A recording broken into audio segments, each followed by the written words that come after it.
Yeah, we've got to go from now. And look at this. Wes Malott will be opening. So he's got to strike. This is a doubles format. If Wes can strike up, and then Tommy will lead off in frame 2. If he doesn't strike, Tommy will be taking the spares that Wes leaves. So in at the deep end for big Wes.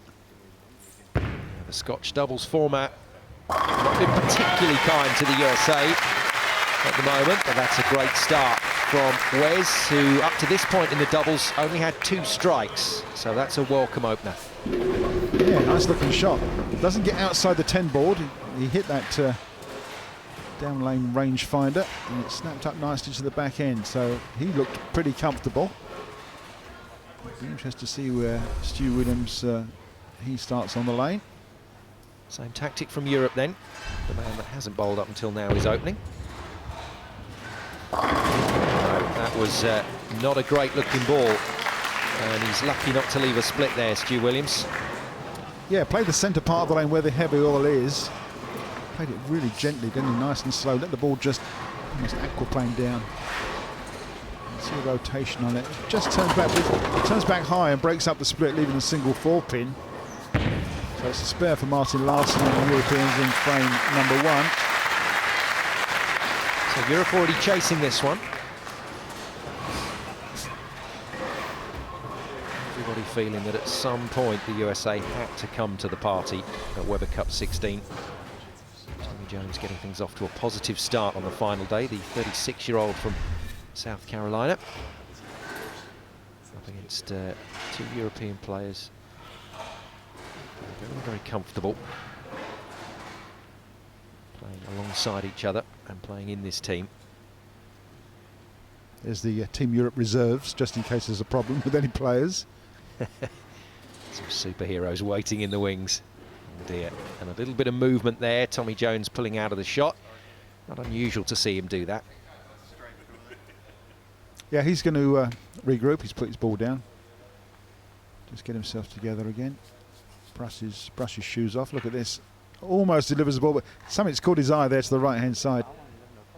His eyes went off to the right, didn't they? So something to the right. There's a sea of blue there, which are the basically the European and particularly Dom Barrett fan club, the Domination, as they're known, in their matching shirts. But at this point in proceedings, just the blink of an eye in the crowd could phase TJ.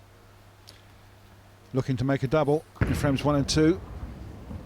And he does. Brilliantly bowled by Tommy Jones. You can see how hard he's working to get that ball out to the right part of the lane. So when it hits the dry area, it comes back to the pocket with the right angle.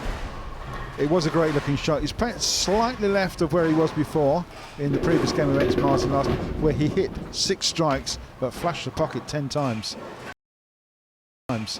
So he's carried, and the USA boys have got 2 strikes on the board and an early lead.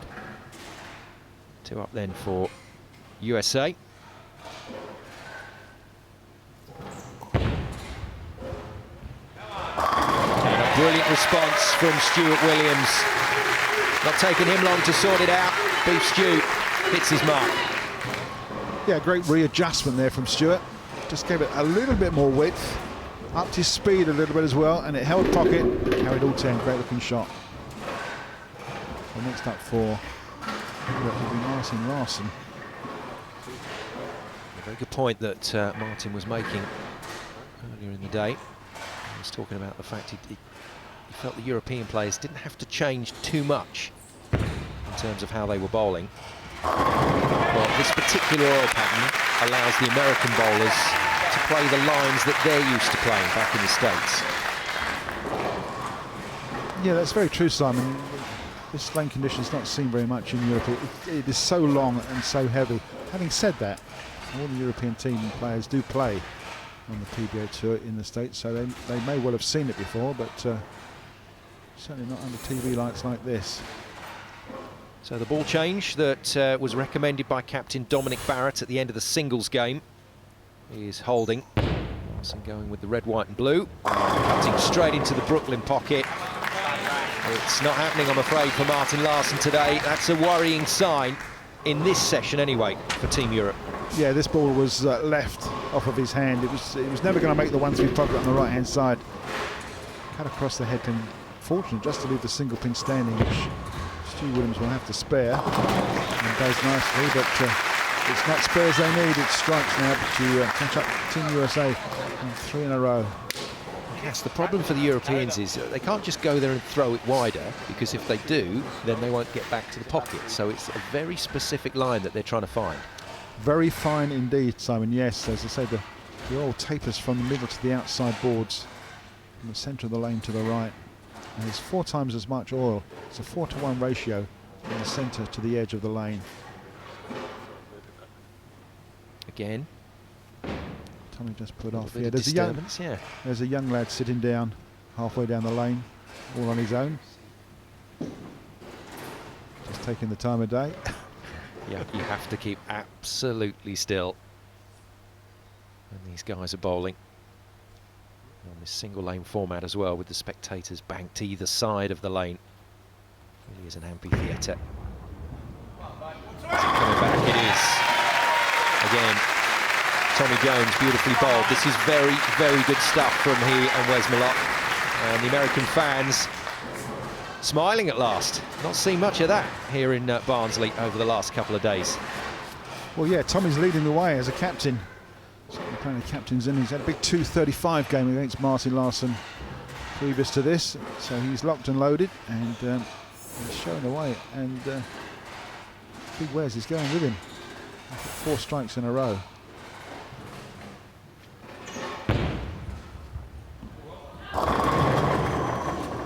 Well, this is the best possible scenario from Team USA's point of view. If they can keep Martin Larsen on the strike ball, and Europe are going to struggle here. Just no reaction in the back end, was there? It made the head pin only just. It's left the 2 and the 8 sleeper. Stuart's got to spare, got to cover that back pin, and he does that very nicely. As I said, spares are not what Team Europe need. They're playing catch up all the time now.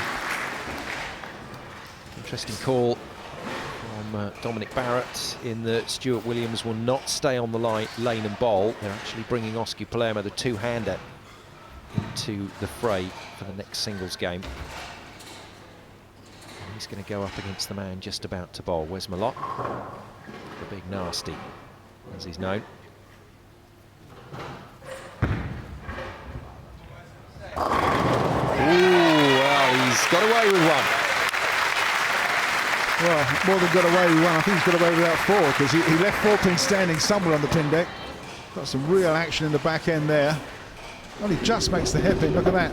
Little split there, 2 on the left-hand side. And they've all gone. There's a crazy angle coming into the pocket from Malott. But it worked. Yeah, I was going to say, he doesn't care because it's struck and it's 5 in a row for Team USA. Still on the maximum.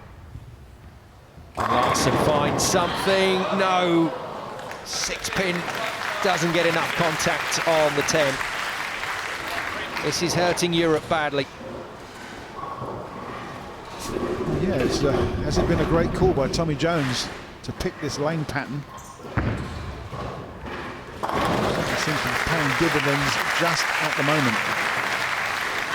You never know, Cass, around about 11 o'clock this evening, we might be saying Tommy Jones is a genius. I'll look into my crystal ball and let you know what I see.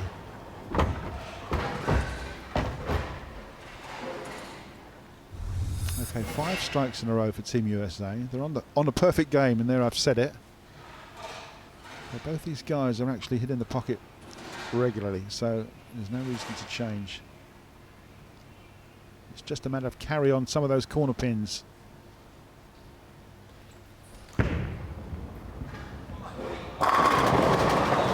Ten stays up. That was the problem that Tommy Jones had to deal with. Yeah, I'm afraid it's the curse of the commentator, isn't it? Just when you thought you were going to strike again, it was a ringing 10 pin, the 6 has bounced right round it, not touched it at all. And how frustrating is that?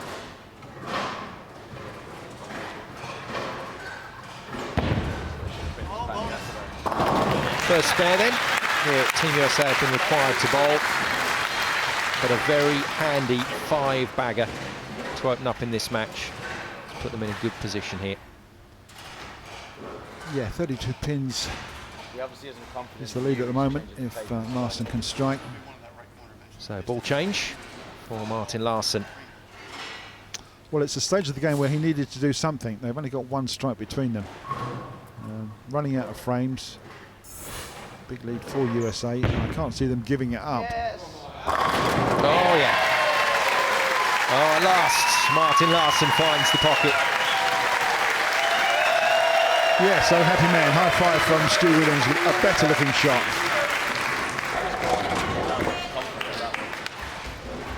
Great looking 10, and Stu Williams loves that one. And have we started something? Well, yes, they certainly hope so. Little bow from Larsen. We'll just be grateful that he's off the strike pressure. Now then, Tommy Jones's consideration is the 10-pin again. That's the pin that he left 3 or 4 times in his singles match against Larsen. First match of this session.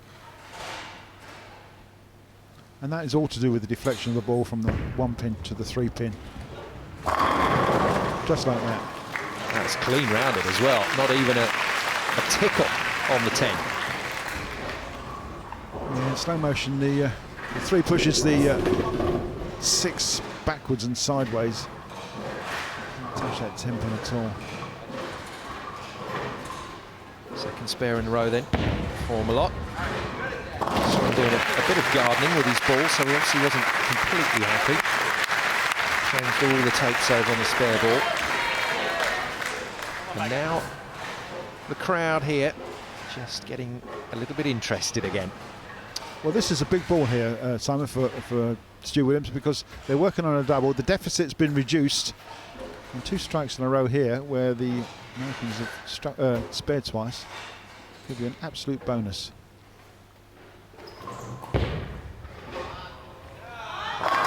Yeah, Stu Williams now, he's trusting that line. He's trusting the fact that he can push this ball on just that little bit quicker. And if he gets it wide enough, then it'll drive into the pocket for him. Yeah, it certainly was a great looking shot. Really snaps back in that back end, that drive back end in the last 15 feet. And can I hear something? Don't worry, Stu, you'll be able to hear the fans here in Barnsley well enough as today goes on.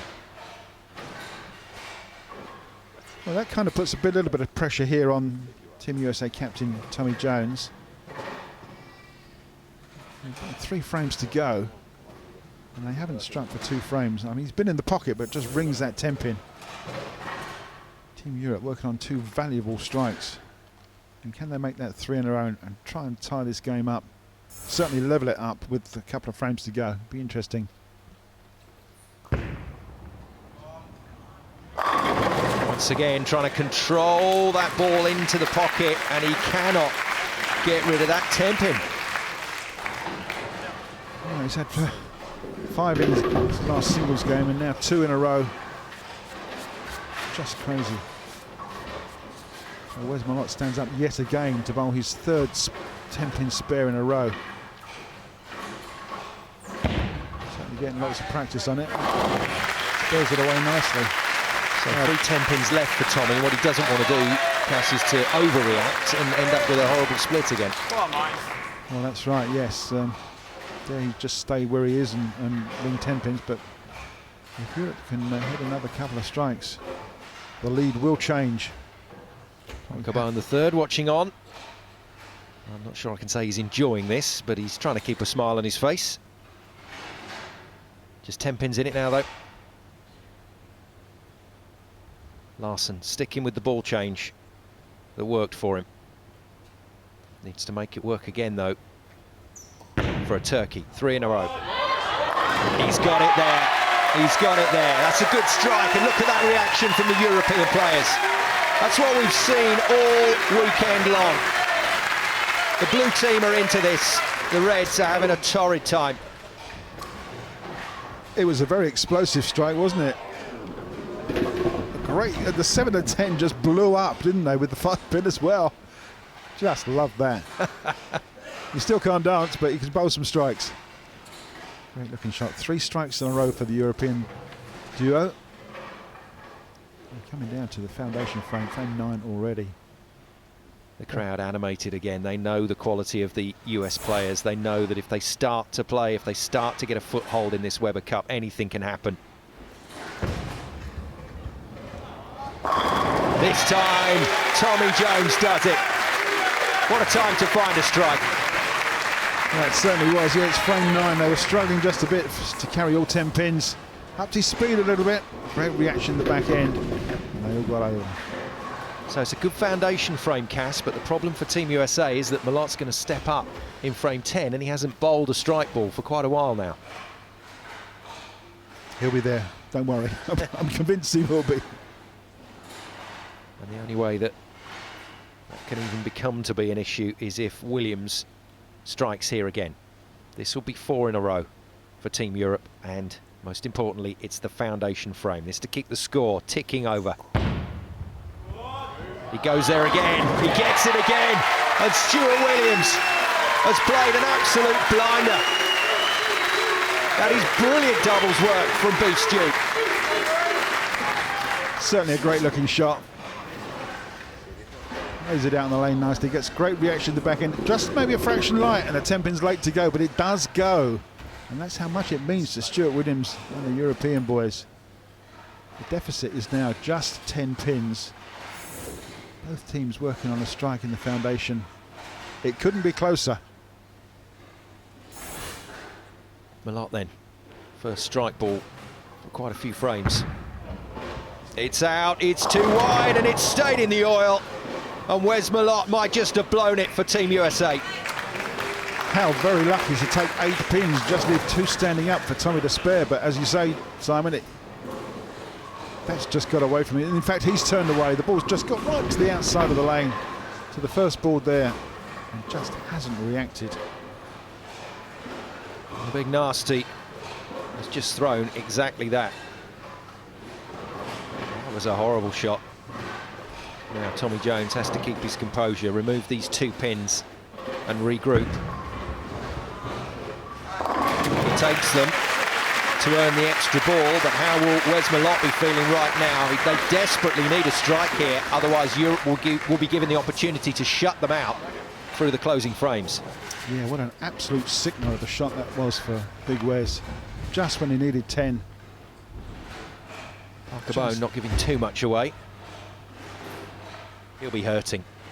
He's a proud man, one of the biggest names in the sport, and this has been a tough time here against a fabulous European team. Wes Malott then to try and set the mark at 237, and he doesn't do it. Single pin left standing for 236. Larsen flexes the shoulders and stands to try and counter what has just happened to Team USA. Malott then far from perfect with those final deliveries. Opportunities here, and what has Larsen got to do, Cass? He's got to bury it in the pocket and get 10 pins. He needs a strike on his first shot. The pro bowlers will tell you this is what they play for, the moments in sport like this. He needs what he shot thousands and thousands of times in practice, a strike, but this is the Weber Cup. This is totally different.